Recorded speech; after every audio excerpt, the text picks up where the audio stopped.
Daqui vai pro YouTube. Olá, YouTube. Temos um vídeo do cresendex, mais um, né? Como foi dito. Liminal Spaces, o medo do esquecimento. Aqui tem uma frase do J.R.R. Tolkien. Nem todos os que vagam estão perdidos. 3 semanas esse vídeo vai ter que recentezinho, né? Enfim. Tem um vídeo novo da escola. Enfim. Um vídeo de 47 minutos. Não vamos ver tudo hoje. A princípio. Vamos ver em partes. Vamos ver um pouco hoje, um pouco outro dia. E é isso. Não tem muito segredo não. Calma aí.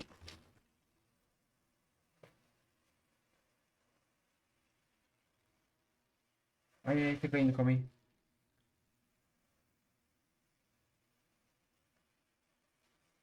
Tá, calma aí. Cortei aqui dentro, daí eu coloco esse aqui primeiro. Deixa eu comer o menorzinho primeiro.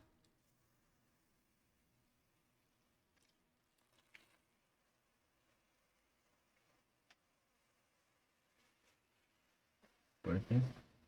Aí, perfeito. Vamos lá? Deixa eu voltar aqui. 3, 2, 1 e... Vambora.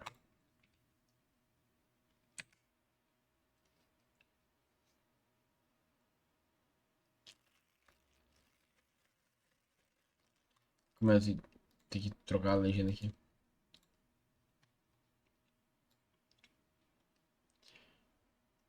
Português. Vamos lá.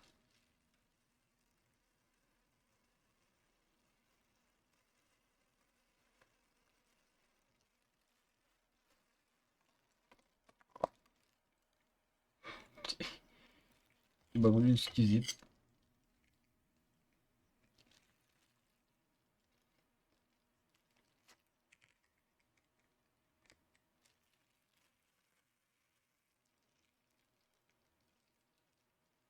Cara, Apocalipse, onde sobra, tipo, ninguém praticamente. É um grande Liminal Space mundial, né?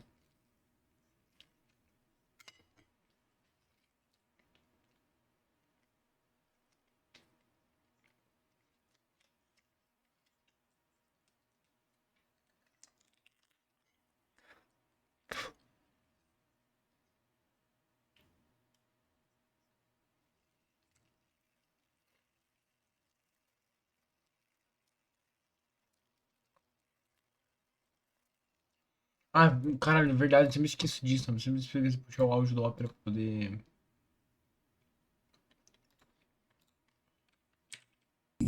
Just to get school detonated or leave even Montar tudo de novo. Ei.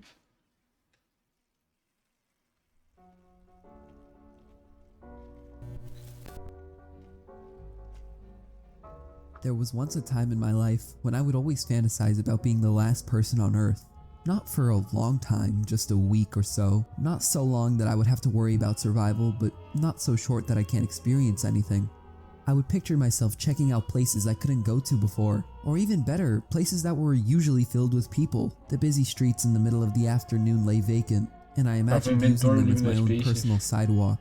I'd walk through previously busy airports and see absolutely nobody in sight. I'd go to schools and take tours around the hallways, ordinarily packed with people, but remain empty. I was fascinated with this thought as a kid, and for the longest time I'd sneak away from after-school programs, school dances, or any other excuse I had to be in school after classes had ended, just to get that feeling of being the last person on Earth. Exploring these places felt odd, like reality itself was altered, like I was somewhere I wasn't supposed to be, observing a setting never meant to be seen by anyone. And for the most part, I wasn't meant to see this. Whenever I had interactions with the school hallway, it was always supposed to be with the company of others. And if not, at the very least, I would hear somebody in a classroom, but here, I was defenseless. Time would seem to slow down. I would forget whatever assignments I had to do and just observe my surroundings. Then I would always get this feeling, imagining myself walking down those empty streets. Being happy I was living my dream, yes, but also a tad bit unsettled. These streets aren't meant for me, they are meant for cars driven by people. When those people no longer exist, it feels as though a ghost is present. I could explore a mall for hours in wonder with nobody to stop me, yet there would always be a presence, not of people but of the environment itself. The people stopped being the focal point of my decision to go to the airport. The places I wanted to visit on an airplane were not the reason for my presence. I went there for the airport itself. This environment that would previously be nothing but a point of transition between where you are and where you're going. Liminal Space é A isso, place that pontos de most people would transgressão agree is que pretty geralmente annoying to são go de to on your way corredor, to a much better isso, destination e was suddenly the por point algum of my motivo estão visit. sem ninguém, e I would daí ficam imagine walking vazios, down the sem runways, the alma. halls, the private areas, and see nobody, and hear nothing but my own footsteps echoing through an artificial landscape rich with absolutely no one. Is it weird to enjoy this? Is it weird that I fantasized about this as a kid? No, because the internet in the past few years has been infatuated with the same phenomenon. You could argue that me wanting to be present in a place of transition all alone was sparked by an interest in a phenomenon known as liminal spaces. The desire for everyone to disappear just for a little while is something most of us have thought about at one point or another. There have been many videos going over the topic of humanity ending without you. Discussion about being the last human being on Earth tends to revolve more around the survival aspect, which is fine, it makes sense actually. But nobody ever talks about the melancholia of being in a world left behind. I'd imagine if I was in that situation, I would spend a lot of my time exploring. I get the feeling this world was once filled with life, exhibitions and museums pouring with personality, the bedrooms of people still rife with the lives of the humans that once inhabited them. Works of art, movies, buildings in progress will remain unfinished for the rest of time.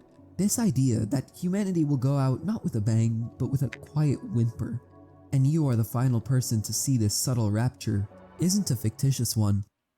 Minecraft is a game we've all played. I'm sure the majority of us have spent hours poring over builds, designing mob farms, playing multiplayer on random servers. Those old servers always felt a bit unsettling, didn't they? And I don't mean the popular ones either. I mean the ones you would just see and join, only to find nobody on. As a kid, I would spend a lot of my time playing Minecraft joining random servers I'd find online. One time I distinctly remember joining a public SMP server that had been long past its prime. The video I had gotten it from was probably years old. Nobody was online. I explored this dead world by my lonesome. Every once in a while on my travels I'd come across someone's base, maybe a small house or a massive complex. I'd find indentations in mountains where years before some player must have dug out and spent the night. But that's all gone now. These people and the times they had here, the things they built, the places they planned, have all been lost to time for years. There are other examples of this in the digital world that take this to the extreme. 2B2T, the oldest anarchy server in Minecraft, is the closest digital version of a societal culture we have to date. The concept of everybody having hacked clients, giving people the ability to basically do and destroy whatever they want, is one that is very much in line with the feeling I got exploring these old servers. Great cities, dilapidated ruins, chaos and disorder as far as the eye can see. You have to walk tens of thousands of blocks away from spawn just to reach normal-looking Minecraft terrain.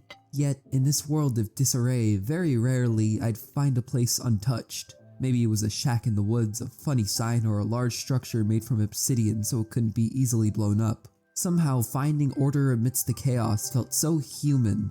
A house in the middle of a lush forest is an image that is a lot more powerful when nothing else in this world is orderly. A lot of the places on this server don't even feel like they have a purpose. It really felt like I was the last one alive in a dead world. A world completely lacking order. The occasional human-made structure untouched held more personality than any office building could ever hope to. Around 3 years ago, I played on another Minecraft SMP. This time I was interwoven with the community and we had a lot of fun. At one point I built a house, then some other people joined and we founded a town called Pittsburgh named after one of our friends. After a while, basically the entire active player base was living there. Recently, for a different video, I decided to revisit that world file and went back to that little town. Now, I'm not one to get nostalgic. I don't usually have the thought that the past was much better than the present, but when I explored this town, it gave me a sense of longing to go back. I felt so many emotions, nostalgia with a hint of sadness, but also a fair bit of surprise. I was surprised at how much I did not remember. I would often find myself thinking, this was a huge part of my experience here, how could I forget that? I was shocked at my ignorance of a time I claimed to remember well. A dogfight game I created with another member, the big boat race we had near the end of the season, or the assassin type game I made with a friend that I had completely forgotten about. I couldn't shake the feeling that all of this had just been lying here, remembered by nobody. Chests filled with objects that haven't been touched in years, buildings that me and my friends started and never got around to finishing before the season ended. I walked into an old saloon and heard the bark of a dog that had been sitting on a chair for nearly half a decade. More than anything, however, this made me wonder, what else have I forgotten? I only learned where my small town even was through a screenshot of the coordinates I had found from some old footage. What other places have I forgotten? Was there anything else I did that I simply don't remember? And this lack of memory also made the places I did know about somewhat unsettling. After exploring for a while longer, I realized I've completely forgotten the reason a lot of these places were even built. Sure, some are obvious, like the various houses we had, but what was this unfinished building going to be used for? What was the function of this small shelter in the snowy mountains? This lack of context made these structures uncanny, places that not only no longer serve function to anybody, but the reason they were even built remains a complete mystery. A farmhouse without furniture becomes uncanny, an underground room devoid of any blocks other than the... Eu falei sobre, como que é, sobre beacons. Sobre, não quero aqui. Falei sobre as beacons. Cara, uma coisa que eu parei pra analisar depois. Eu via bastante vídeo dos beacons um tempo atrás. Sobre vários níveis diferentes eu via. E eu não vou negar, por mais que fosse interessante e fosse legalzinho, eu me divertia. Agora analisando, cara, eu vi esses dias um vídeo do Viral Quest até, falando que porque que ele tinha meio perdido o interesse muito em beacons. E analisando agora é verdade. Cara, a ideia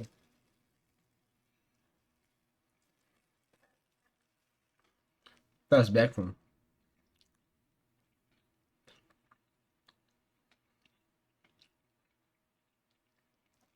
é de preferência no Liminal Space, né? E tinha os níveis que não eram no Liminal Space, era só uma área muito grande do mundo aleatório que podia te matar. Tá ligado? Meio se perdeu, meio o bagulho que era pra ser um Liminal Space virou só um lugar que você tem que se virar pra sobreviver porque é uma loucura e você pode morar a qualquer momento que tem um bicho e loucuras acontecendo. The ones that make it up becomes alien. What was any of this doing here? I had forgotten the very function of these places when once they were filled with life. This stage used to be the place me and my online friends would come to hang out, sing songs, and do whatever really. And now a ghost remains. This was all in the past. Now it's just a stage. Its time as a functional place has ceased and it is now a time capsule of what once was. Hey, Americana rock fans, would you like a free download? And hurry, because I'm giving away just 100 copies of my first... If a future Minecraft archaeologist unearthed our little stage, they wouldn't think twice about it. I looked at a lot of the buildings here in a similar light. These locations ripped out of context by years of aging and a global lack of recollection. Me and my friends only passed by these places and failed to see how much they really meant to us. It was only after coming back years later with a fresh perspective that I realized how underappreciated the buildings we had all of our fun in were. Our lives had came and went in these places, and we were too preoccupied to notice. We treated these spots as if they were a hallway, not meant to be focused on, and only characterized by the activities we were starting and finishing. Or a hotel, only distinguished by where you're coming from and where you're going. Or a highway, used only as a place of transition and isn't designed as an actual place. The feeling you get from these places that aren't really places. É que os lugares de transição são personagens diferentes pelo cérebro, porque eles não são algo justamente marcante. Eles são um lugar que você lembra de ter acontecido antes das situações, mas não lembra, tipo, foi essa situação. Tipo um corredor, você tem que passar por tal corredor pra ir de um ponto A interessante pra um ponto B interessante, tá ligado? É tipo uma tela de loading da vida real. Are what many have defined as liminality, and this feeling is often the one associated with liminal spaces. Now I realize I went on that entire tangent about Minecraft without actually defining what a liminal space is, but I think you mostly get it from that description. These places left behind are liminal spaces. These places we never appreciated, these places of transience, these places that were forgotten, are all examples of liminal spaces. But in real life, they are places that don't concern themselves with identity. Places with no history, only serving the thousands that pass through them every day. A hallway is a liminal space because it's the means between two ends. A hallway isn't a place. Sure, you need people to design it, places for it to connect to, and people can make the hallway have a personality with pictures and drawings. but it still isn't really a place. A hallway is never anybody's destination. A hallway is only defined by the place you go and the place you're coming from. It isn't exactly its own thing. Take a mirror as an example. A mirror is nothing more than the thing it reflects. Characterizing a hallway is like characterizing a mirror. While yes, it is an object, it doesn't really have the same qualities of a thing, because a mirror changes depending on who's using it. The same thing can be said for places of transition such as a hallway, defined only by where you start and where you will end. But of course, not all liminal space photographs depict hallways. There are plenty of liminal spaces that depict gas stations, hotels, and airports. But as we will come to find, none of these places are really places either. The main theme between all three of these locations is their lack of destination. I don't go to a hotel just to visit, and I don't go to an airport if I don't have a flight to catch. This phenomenon is highlighted well in the French anthropologist Marc Auger's book, Non-Places: An Introduction to Supermodernity. Non-places are Auger's term for generic places such as bus stops, train stations, or airports, while no matter how grandiose and pretty looking, don't convey a sense of place. While regular places are typically relational, historical, and concerned with identity, non-places lack these fundamental characteristics. As the Oxford Reference states, non-places are designed and intended for the frictionless passage of a nameless and faceless multitude. We are always moving in a non-place, either entering, moving through, or exiting, never dwelling. When one gets the unique opportunity to dwell within a non-place, say your flight getting cancelled causing you to stay overnight at the airport, it is then that we get a sense of liminality. In a way, we can almost treat this experience as a purgatory of sorts. You're not home awaiting your flight, and you're also not on the flight, nor are you moving through the airport to get to your flight. You are now in a state that most pieces of media, whether it be book, film, or video game, would cut away from. You are now dwelling in transience, at an unfamiliar time of day given your location with mostly no people around. But there's a flaw in thinking that non-places are a synonym for liminal spaces. We can all agree that this image is liminal space, but this image isn't. Why is that? It meets the first criteria we've established, yet it doesn't impart the same feeling as the first image. This leads us into the second criterion. Context matters. It's not enough for these images just to be transitional, that's only a part of it. These images must also lack context. A hallway in the day with people walking through is a non-place by definition, sure, however it is not automatically a liminal space. But if you, say, take out different aspects that give it life, like the people that walk through it, or set it in a different time of day that would be unexpected for a school hallway to be viewed, well then you have yourself a liminal space. As mentioned previously, these places of transition are defined by the people using them, and when these people are not present, we become confused. And we start to subconsciously ask questions. Why aren't there people here? Why is it nighttime? What am I doing here if I have nowhere to go? These questions cannot be easily answered, therefore a primal fear is present when looking at these images. So that's what liminal spaces are then. Places that aren't really places. Places of transition that aren't meant to be looked at twice. And when you choose to look at them and treat them like a destination by focusing on them, they become uncanny. Ripping away context such as no people being present or a change in the time of day is also essential in creating a good liminal space. This might seem pretty straightforward, but I'm not 100% satisfied with this definition,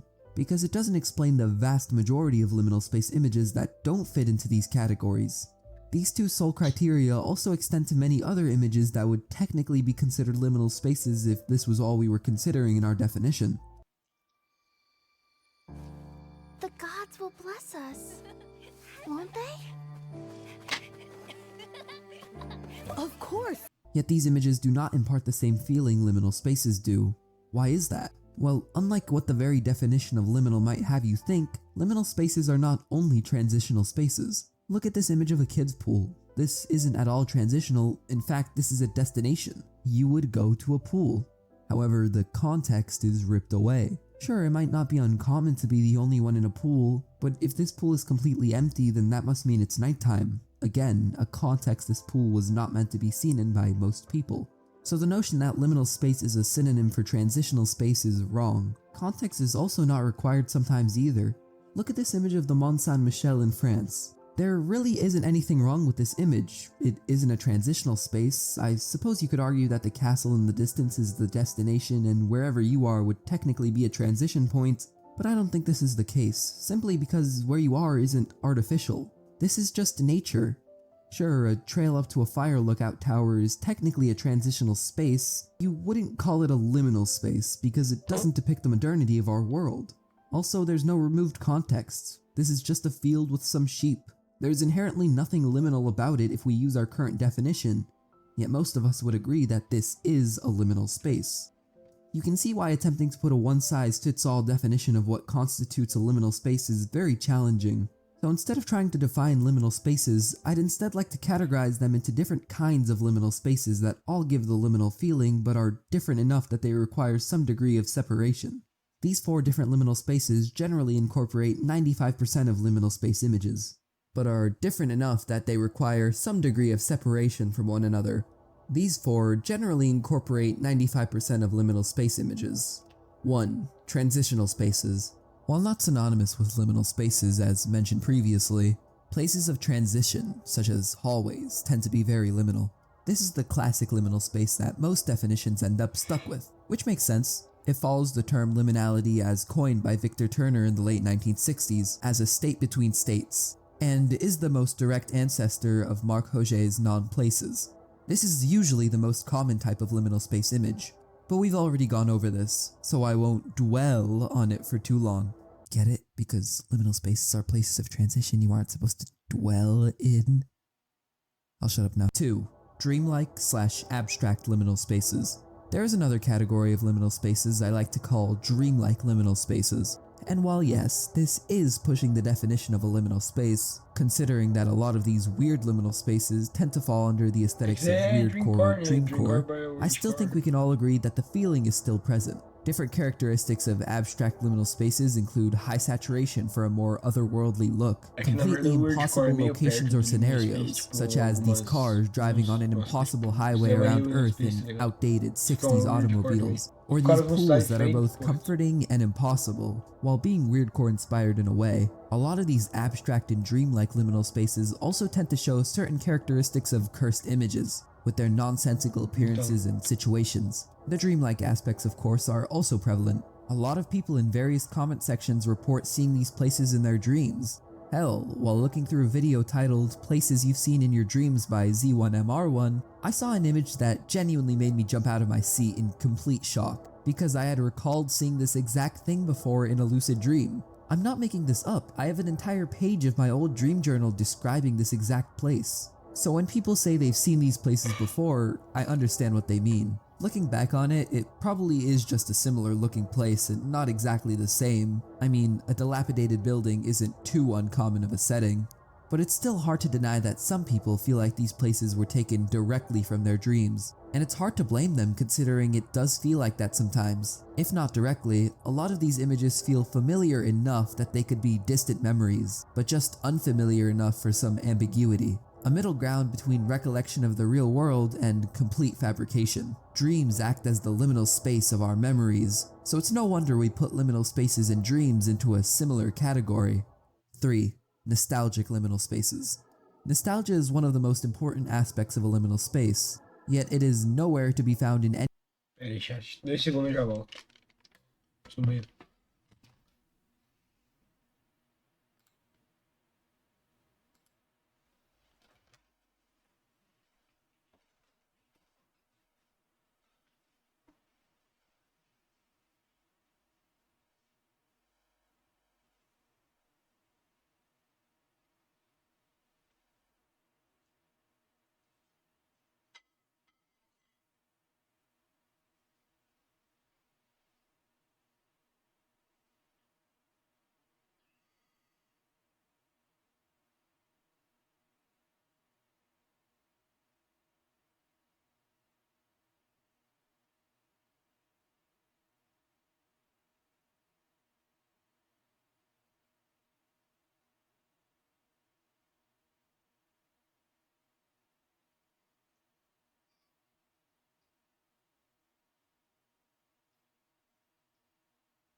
Deixa mais um pouco. Deixa eu fazer assim, ó.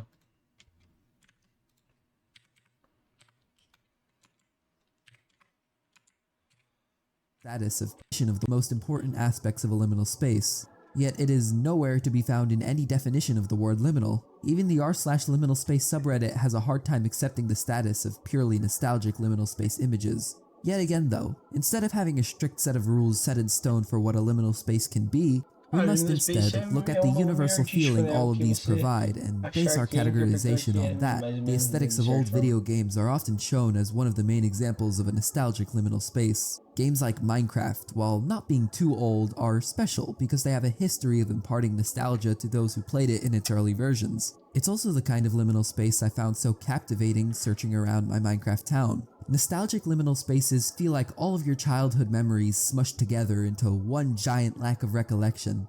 4. Scary liminal spaces. Planning to take an English proficiency test to study abroad? Join millions of students across the world who have already taken the Duolingo. Maybe not the exact word for it, but there is a category of liminal spaces that are more unsettling than usual, usually depicting dark areas or flipping your nostalgia on its head. These are just the 4 main liminal space categories. Of course, there are many hundreds of subcategories on top of subcategories, but these are the main ones. None of this is to say that these categories are all completely distinct from one another. They're not. In fact, it's decidedly more difficult to find an image that contains only one of these categories than an image that contains all 3. You'll often find combinations of these 3 characteristics everywhere. So now we have a pretty basic understanding of what a liminal space is. Based on my own definition, liminal spaces are places that can be either transitional, abstract, nostalgic, or a combination of all of them. These spaces mustn't have people, and optionally but importantly, they must be taken out of their design context. In more uncommon circumstances, this doesn't seem to be necessary. These spaces can also be scary or comforting depending on the intent of the photographer/editor. This is, in my opinion, a very solid definition that includes mostly everything we would call a liminal space. That is again to say, you don't have to check off all these boxes in order for something to be liminal. Again, liminality is defined by a feeling. You don't ever have to look at a liminal space, inspect every corner of the image just to make sure it meets the criteria I set in my definition. You really just know when you're looking at a liminal space image. An interesting thought experiment would be to try to explain a liminal space to someone who's never seen one before. I'd wager you'd have a very hard time. Sure, you can describe a liminal space with a million words. Every intricate detail, every subcategory, every pixel of every nostalgic Minecraft screenshot. But to a blind person, or somebody who has never seen a liminal space image, it won't make a difference. They will never get that feeling that looking at a liminal space image provides, only further proving that it is literally impossible to put a definition on these images. We've all heard of the Mandela effect, right?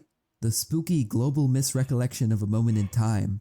Some common examples being Pikachu's never having existed black spot on its tail, the Fruit of the Loom logo never having a cornucopia, whatever. Most people have been fooled by this odd phenomenon. Everyone has one particular fact that's the most shocking to them. The Pikachu one in particular caught me off guard when I first heard about it. But perhaps my favorite example of the Mandela effect is one that has happened in my own comment section. Have a look at this image. I bet I made some of you jump.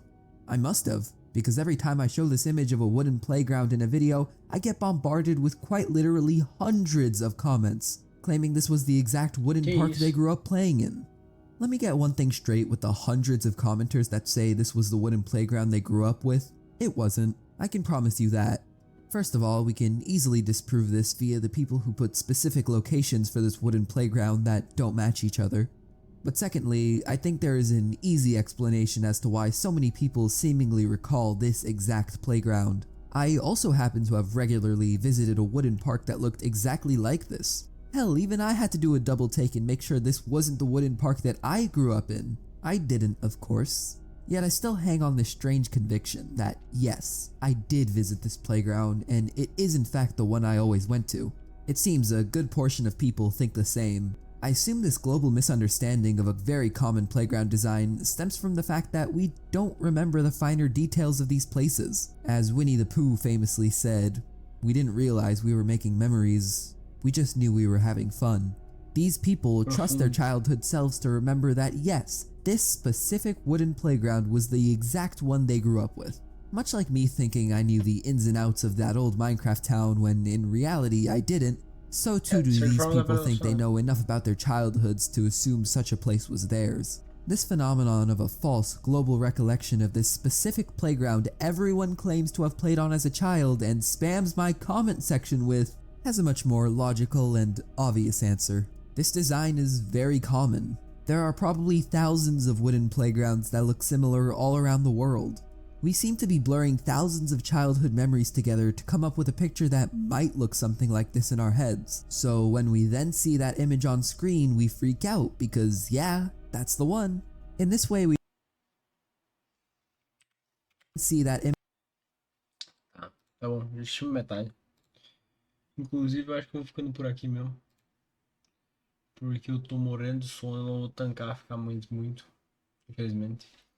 Eu não fiz café hoje, porque eu não ia dormir muito tarde mesmo. Então, deu 2 horas e pouco live. O vídeo vai ser no YouTube, então